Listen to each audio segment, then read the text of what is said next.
Buonasera a tutti e bentornati a Liberamente, variazioni e scorribande qui su Radio Libertà. Allora, gli slogan sono importanti in politica, sono importanti però quando c'è la politica, cioè sono importanti quando racchiudono e sintetizzano in modo efficace non solo un messaggio, ma anche una concretezza politica, una direzione che poi si traduce in momenti in cui questa direzione viene messa a terra, in scatti operativi. Se riassumono tutto questo e non sono un escamotage per entrare nelle tendenze social di giornata o da reiterare semplicemente a pappagallo durante gli incontri pubblici, se sono tutto questo, gli slogan servono in politica e oggi abbiamo la prova di uno slogan felice perché racchiude tutto questo, momento operativo compreso. Ci riferiamo al famoso slogan portato avanti in primis dalla Lega e da Matteo Salvini dell'Italia dei sì. E qual è lo snodo operativo che ci fa dire che è uno slogan che non aleggia nell'etere, ma che prende corpo nella realtà? È l'accordo di programma molto importante oggettivamente sottoscritto oggi al Ministero dei Trasporti dal vicepresidente del Consiglio e ministro delle infrastrutture e dei trasporti Matteo Salvini, dal ministro dell'economia e delle finanze Giancarlo Giorgetti, dal presidente della regione Sicilia Renato Schifani, dal presidente della regione Calabria Roberto Occhiuto, dall'amministratore delegato della società Stretto di Messina Pietro Ciucci, dall'amministratore delegato di Rete Ferroviaria Italiana Aldo Isi e l'amministratore delegato di ANAS Claudio Gemme, presente anche il sottosegretario alla Presidenza del Consiglio Alessandro Morelli. L'accordo di programma relativo al progetto del ponte sullo Stretto di Messina è fondamentalmente lo spartiacque che fa entrare il progetto per la prima volta nella storia d'Italia, nonostante decenni da cui se ne parla, nella fase operativa.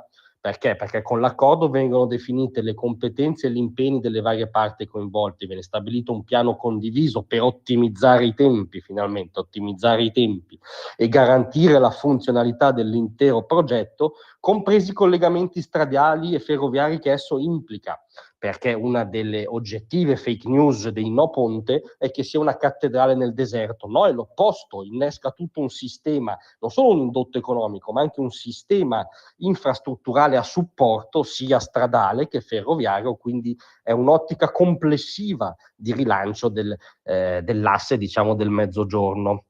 E solo per rendere l'idea diciamo dello scatto fatto oggi, riepiloghiamo solo alcune delle date diciamo che nella storia d'Italia coinvolgono il progetto, l'idea del ponte sullo Stretto, per dare l'idea appunto di quanta volontariamente o meno retorica è stata fatta invece dello scatto di oggi. L'idea dell'opera fu lanciata nel 1952 da un'iniziativa dell'Associazione dei Costruttori Italiani in Acciaio.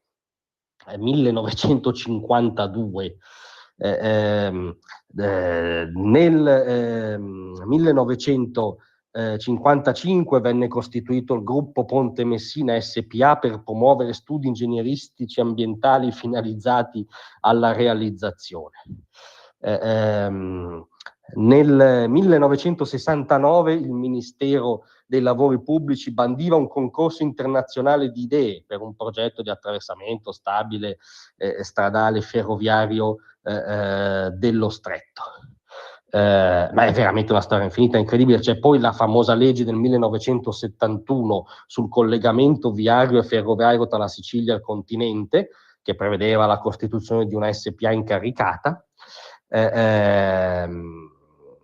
C'è poi l'istituzione concreta nel 1981, poi da cui ci perdiamo, non vi vogliamo tediare, c'è sostanzialmente rimpallo, ci sono leader politici anche di centrosinistra, anche della tradizione socialista, da Bettino Craxi in poi, ma più recentemente a parole anche Rutelli, anche Renzi, che si dichiarano a favore.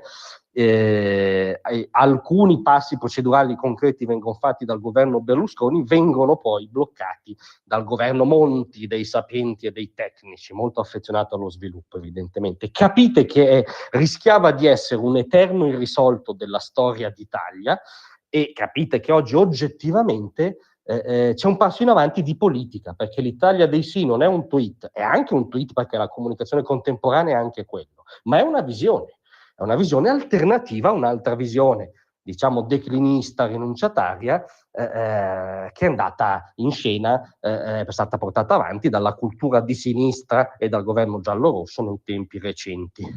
L'Italia dei sì è un'Italia che non si arrende, per esempio, a quello che tutti, diciamo, i meridionalisti nella retorica lamentano, cioè il gap infrastrutturale tra le due parti del paese, e poi però si oppongono al ponte, si oppongono a qualunque progetto che inneschi sviluppo.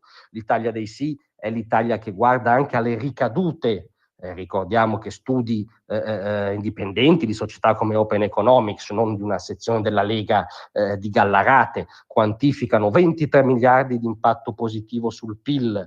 Tra l'altro, tra le regioni beneficiate, oltre a Sicilia e Calabria, ci sono anche molte regioni del nord che mettono sul tavolo le aziende e il know-how necessari a realizzare il progetto.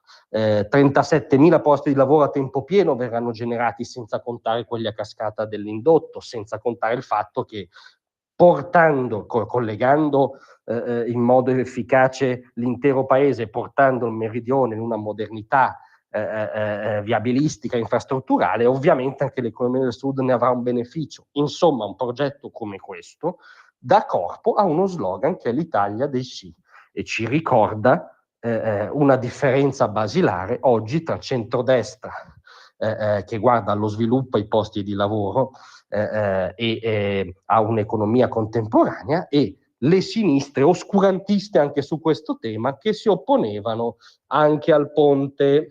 Grazie a tutti, a domattina. Tra un manifesto e lo specchio